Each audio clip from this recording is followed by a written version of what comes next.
So we have been talking about objects and classes so far in chapter 9. Like we learned about static, the keyword static, we learned about the visibility modifiers, public, private, or nothing. Like, did you take this example? Is this where we stop? Did you take the example? Yes or no? We took this example over here. So we finished with the example, correct?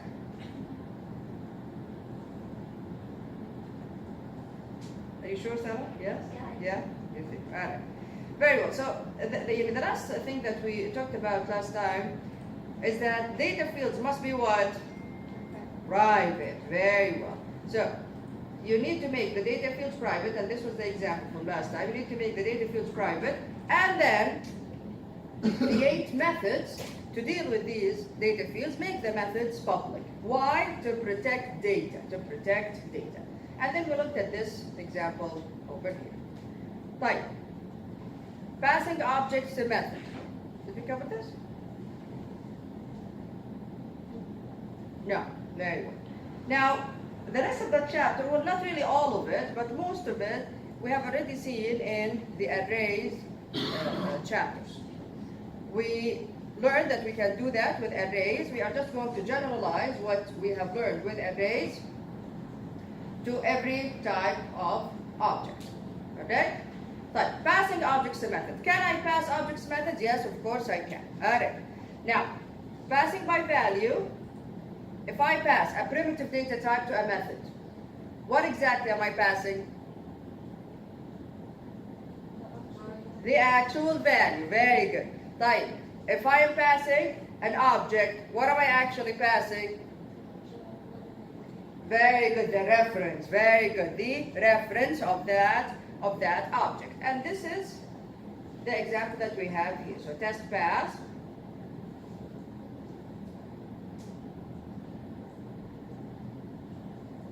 I think I already have it in NetBeans.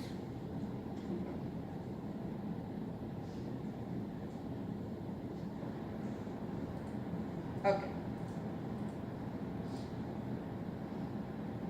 Here we go. Here it is. Alright, so in this example, we are creating objects from the last class that we have seen, which was circle with private data fields. The circle class that has the radius and number of objects as private data fields. Alright. So here we go. This is the main method. Yeah, create an object of the type circle with private data fields. The name here is my circle. A new circle with private data fields. What is the radius? 1. Very good.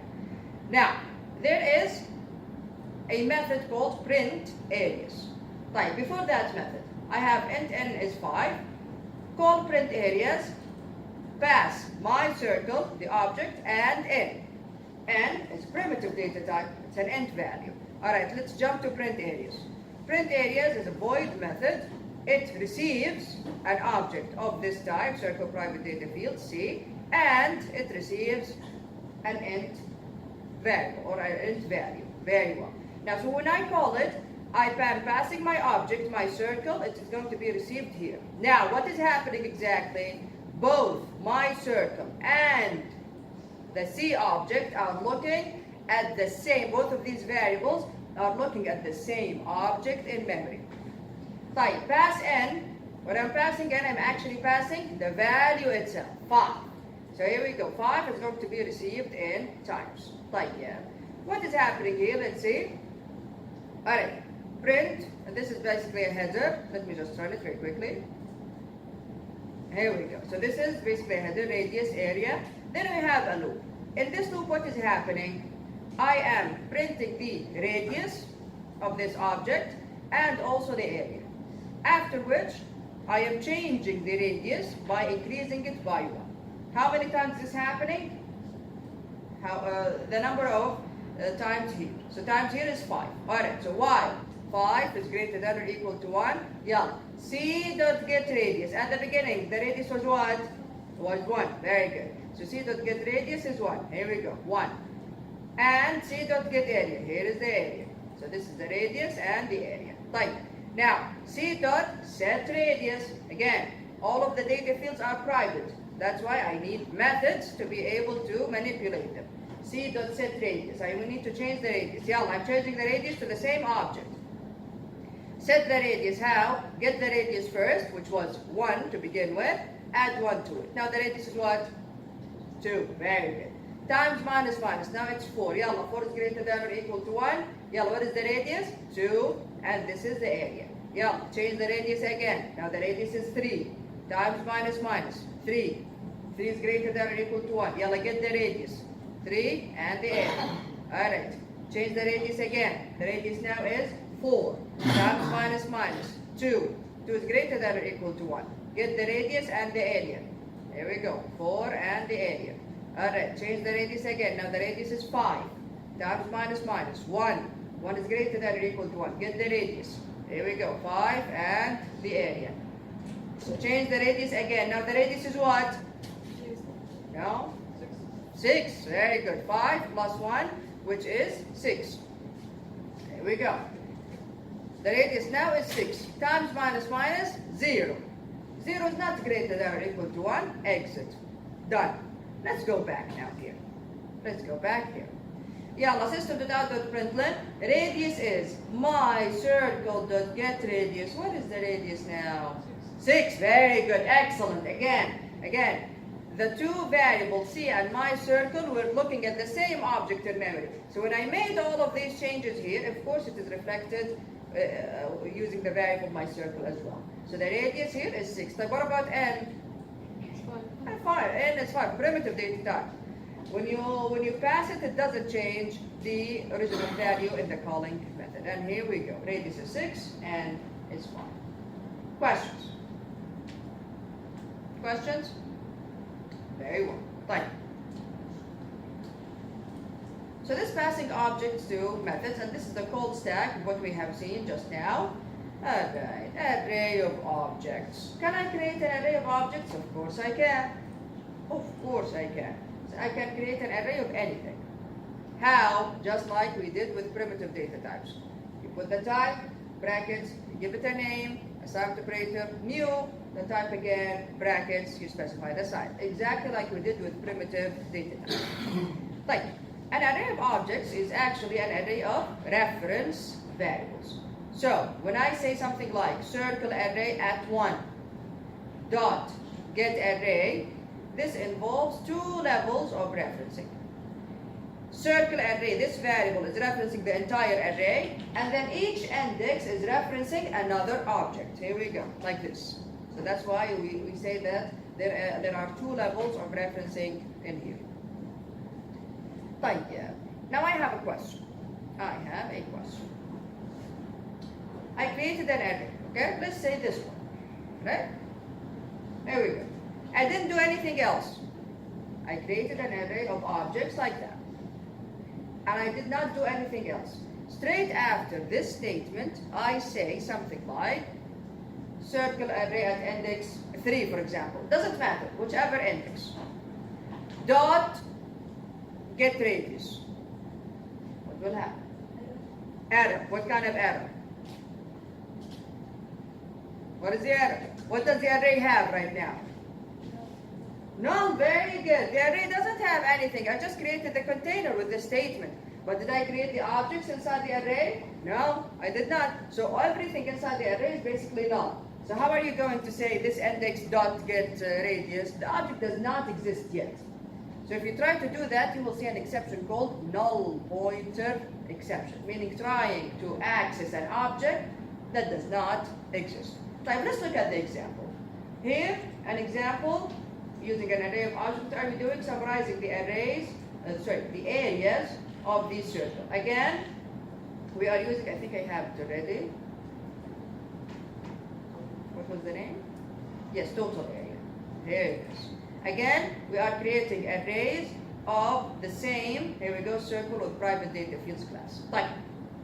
So in the main method, here we go, I declared the array, circle private data fields, bracket, circle area. Then, circle area, subject operator, array. So I have a method that creates the array for me. So create circle area. Let's jump to create circle area. Create circle area returns an array of this type, right? And it also creates circle area. Yes, that's it. And it doesn't receive anything. Yeah. What's happening inside this method? I'm creating an array of this type, very good, and I am setting the size to be 5. Of course, I can always ask the user for all of these values. Here we go. Is this enough? No, it's not enough. I need a loop to go through the array and create objects and add them in each index. So here we go. For int I is 0, I is less than the length of the array I plus plus. Circle array at I, assign operator, new circle with private data fields. And what am I doing here? What is the radius for each of these circles? What is it? What is the radius for each of these circles? What is it? It's a random number, random double, between what and what? 0 till 100 is double. 0 till 100, 100 is not included. So 99.999, etc. Alright. So here we go. I am creating circles and I am setting the radius to be a random number between 0 and 100. طيب. When I am done, خلاص, after this loop is done, يلا, return the array. The array comes back here. The array comes back here. Yeah. Another method, print circle array, set the array to it. Yeah, print circle array. Let's go to print circle array. Print circle array is a void method. It receives an array of this type. What does it do? Yeah, let's see. Let me run this first. Alright. There we go. Print f. Alright. So left alignment and 30 spaces as a string, radius. Left alignment and 15 spaces as a string, area. Here we go. Radius, area. Then the loop starts. For int I is 0. I is less than the length, I plus plus, yeah. Again, left alignment and 30 spaces as a float, circle array at I, so starting from the first index from 0, dot get radius, here we go. And then circle array at I, starting from 0, dot get area, very well. This will go through the array, get the radius and the area of each circle. We have 5, so here we go, 1, 2, 3, 4, 5. After this is done, we're still not done yet. We print this. Okay, so this is printed. Then, again, system.printf, again, left alignment and 30 spaces as a string. The total areas of circles is. Then, left alignment and 15 spaces as a float. Here we go. What is this? Which is another method. Here we go. Another method. So sum, send the array to it. Yeah. We go to sum. Sum returns a double, receives an array of this type. Again, this is not new. Initialize the accumulator to 0. Here we go. Go through the array. For int I is 0, I is less than the length. I plus plus. Sum plus assignment operator. Circle array at I. Dot get area. What are we doing here? We are adding all of the areas together. After this loop is done, I'm going to return sum. So sum returns over here. Over here. And this is the value. Questions? Questions? Is the concept here new? No. Instead of arrays with primitive data types, just an array of objects. Just make sure to go through the array and actually add the objects to the array. That's the only difference. Very well. Like immutable objects and classes. What does the word immutable mean? We have seen immutable. Immutable means? Very good. It cannot be changed. Very good. Right. So if the contents of an object cannot be changed, once the object is created, the object is called an immutable object. And its class is called an immutable class. Now we have already agreed, we have already learned that all data fields must be private. If, you see here, if, I'm saying if you need to make changes to a data field, create a method to do so. طيب, what if I don't have any methods that change the data fields? Then, once I create the object, can I change anything inside the object? No. Here we go. Here we go. طيب. Now, if you delete the set method in the circle class, set radius. If I remove set radius, Radius is private. خلاص, I cannot access radius anymore. I cannot change it anymore. So if you delete the set method in the circle class, the class would be immutable. Why? Because radius is private and cannot be changed without a set method. Right? Does this mean that in order for a class to be immutable, we only need the data fields to be private and no set methods? Is that enough? Let's see. So a class with all private data fields and without mutators, without set methods, is not necessarily immutable. Alright, so we have an exception here. For example, the following class student has all private data fields and no mutators, no set methods. However, it is still mutable. How? Let's look at this example. This is the student class, public class student. It has private int ID and private birth date. This is an object. It has an object as a data field. We said that we can do that, no problem. It's actually called composition. We'll learn about it in the next chapter. Alright, so private birth date. Alright, now, this is a constructor. It receives SSN, or social security number. Alright, year, month, and day. It sets the ID to be in the SSN, and then it creates a new birth date object and sends year, month, and day to it. We will look at the birth date class in a second. Then I have get ID, it returns the ID, and get birth date, it returns the birth date. Do I have any set methods here? No, I don't have set methods.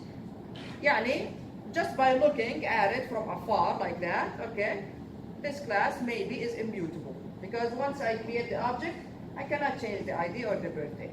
Maybe. Let's see now. Let's look at the birth date class. So this is the birth date class.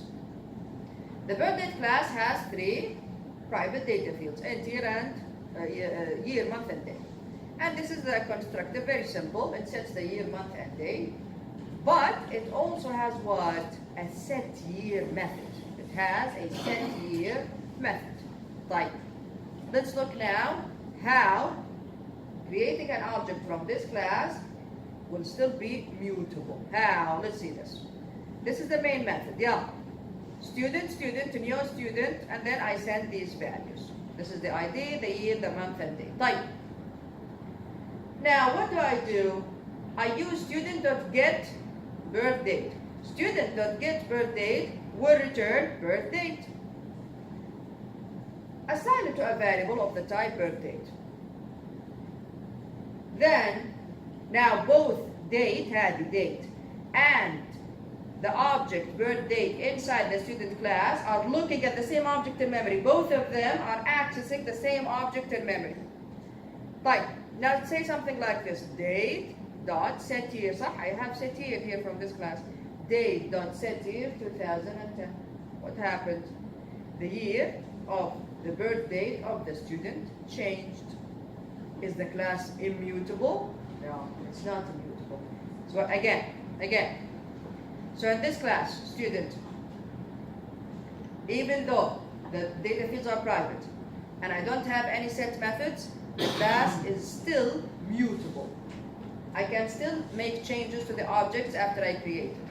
Why? Because one of the data fields here is an object of a class that has a set method. This is why.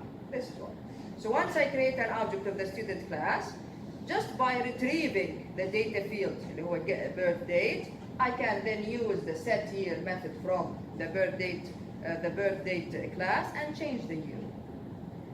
So how can I make a class immutable then? For a class to be immutable, it's not enough. It's not enough to have the data fields be private and no set methods. Now, for a class to be immutable, it must, number 1, all data fields must be private. Okay, no problem. No mutator methods, no set methods, okay. And also, no accessor methods, no get methods that would return a reference to a mutable data field object. So, how can I make this mutable? How can I make this class mutable?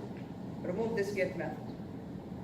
This get method returns a reference to a data field that is mutable. This data field here in its class has a set method. That's the problem. Or remove set here from here. I mean, it can be this or that. So again, how can a class be immutable? Data fields private, all of them. No set methods, very well. Also, no get methods for any data field object that is mutable. Very good. Questions here? Questions?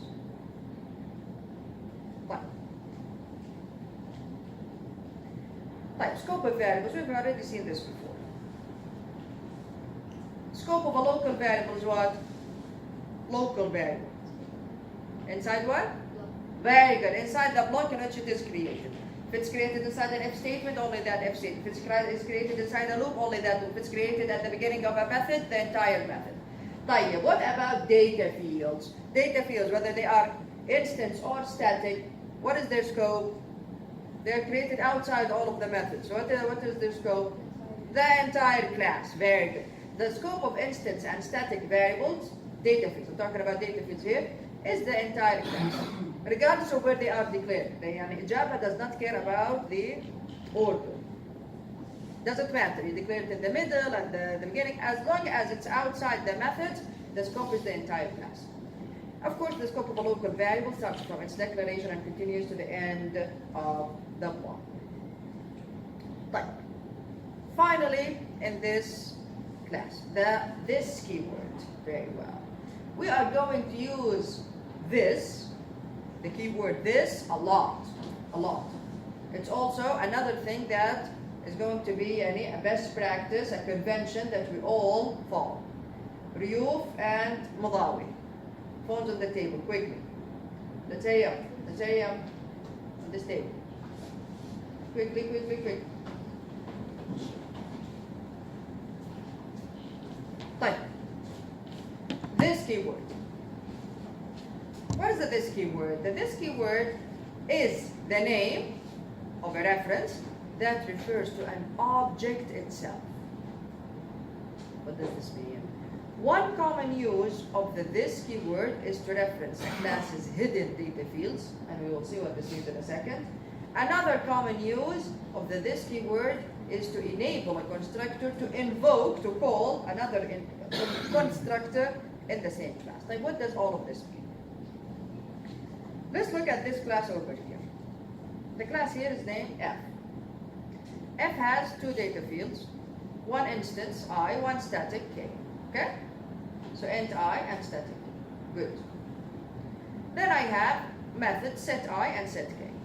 Set I receives, see here the parameter? The parameter's name is what? I. The same as what? As the data field. I. The same goes for K. Set K. The parameter here is K.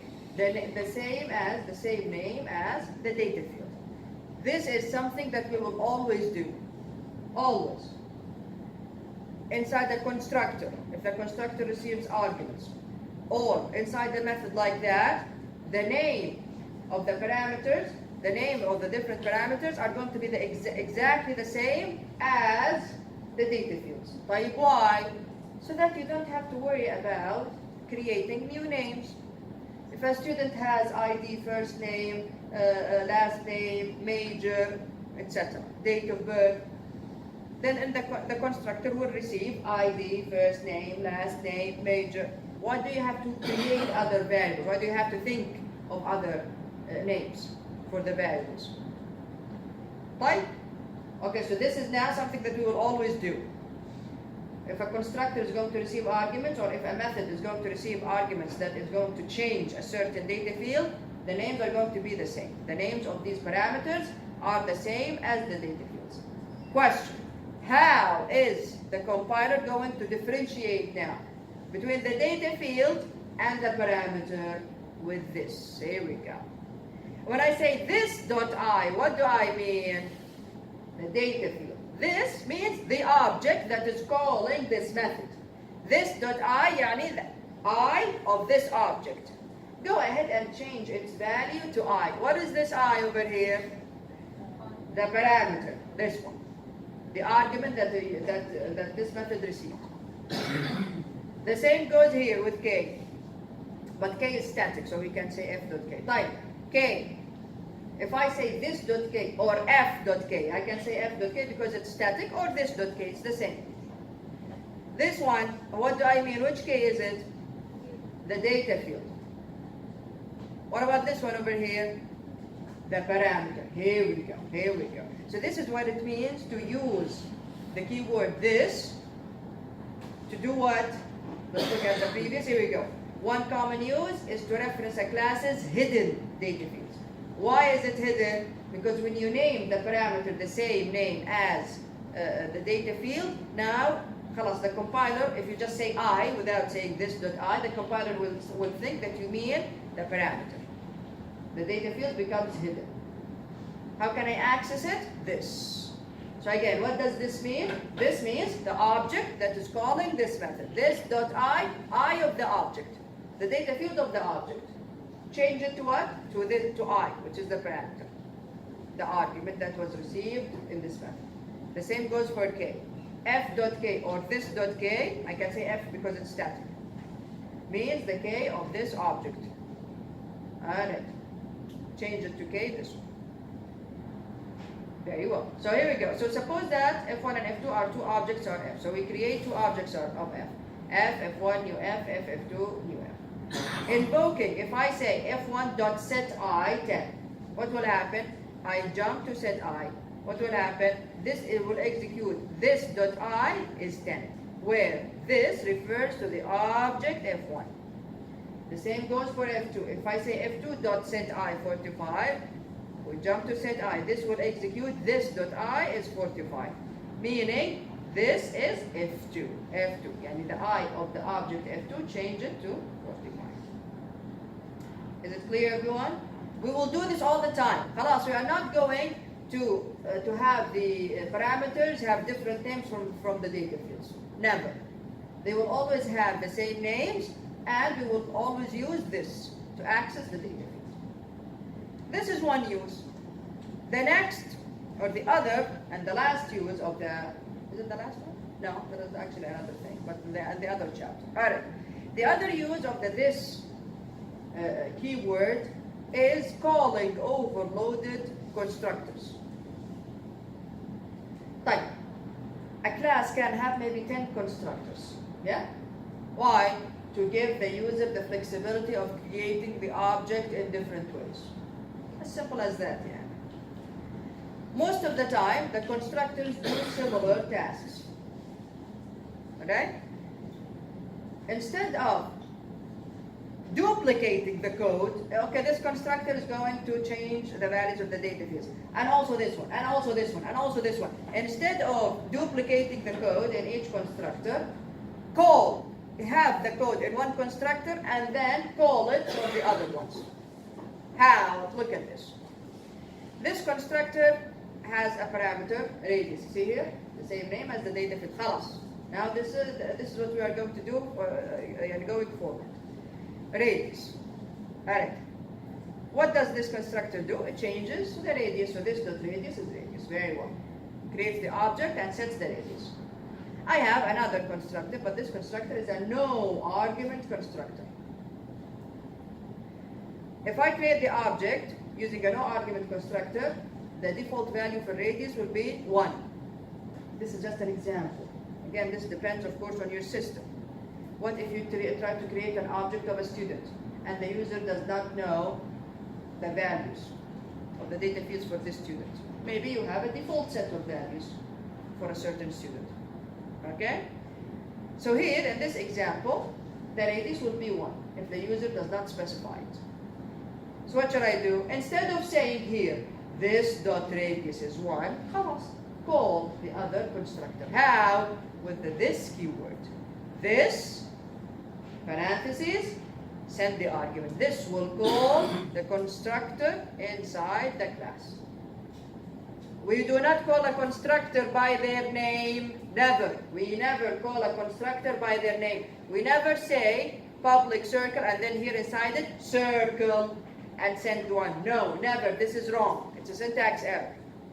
If you are going to call another constructor, you use this. Use this. So this one, what will happen? Yeah, where is the constructor that receives an argument? This one. Okay, go ahead and call that constructor. And we always do that, by the way. It's very rare that you see two constructors having codes. Most of the time, the constructor is calling other constructor, and the code is only in one of them. Most of the time. Type.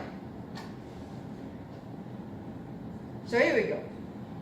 This must be explicitly used to reference the data field radius of the object. Over here, this is used to invoke another constructor. Again, we never call a constructor by their name. We never say circle. We call it this. Type. What else? Let's look at the get area method over here. Do I need to say in this method, this dot radius times this dot radius times math.find? Do I need to? Do I need to use this? Here, do I need to use this? Here. Yes, why? Because the constructor receives, the parameter here has the same name as the data field. Like here, do I need to use this? No. Why? Because radius here, plus, this method does not have another radius. Doesn't have a parameter named radius. So when I say radius here, of course I mean the data field. That's why here it says, every instance variable belongs to an instance represented by this, which is normally omitted. We don't really need to say this dot radius. Why? Again, the method does not have a parameter with the name radius. So just by saying radius, I mean the data field itself. Questions about this keyword? Any questions about this keyword? Is it clear, everyone? Yes? Very well. طيب. Finally, we're done chapter 9. We are behind, by the way. يعني حتى مع الحفلة هذه we are still behind. You will learn about inheritance in the lab, and we still do not cover inheritance. Right, we'll see. We'll try our best after the break. All right. Now, before we start with quizzes.